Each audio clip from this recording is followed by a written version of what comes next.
ইরানের তেল ও খার্গ দ্বীপের নিয়ন্ত্রণ যুক্তরাষ্ট্রের হাতে চান মার্কিন প্রেসিডেন্ট ডোনাল্ড ট্রাম্প। অন্যদিকে লেবাননে ইসরায়েলি অনুপ্রবেশ আরও জোরদারের নির্দেশ দিয়েছেন প্রধানমন্ত্রী বেনিয়ামিন নেতানিয়াহু।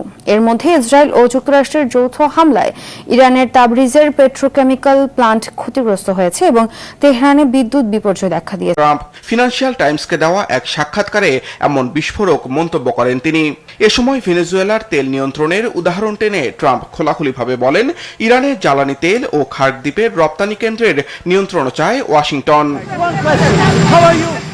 অন্যদিকে ইরানে কয়েক সপ্তাহব্যাপী স্থল অভিযানের পরিকল্পনার খবর প্রকাশ্যে আসার পর কড়া প্রতিক্রিয়া দেখা গেছে।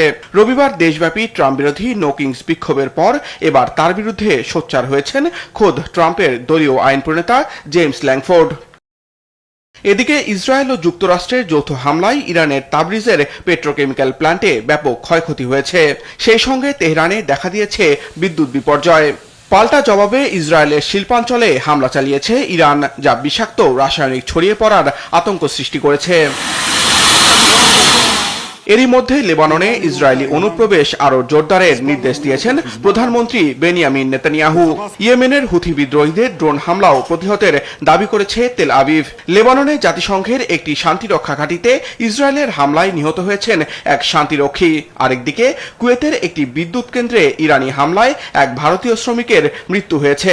পাশাপাশি কুয়েতের একটি সেনা শিবিরে ইরানের হামলায় আহত হয়েছে আরও 10 সেনা।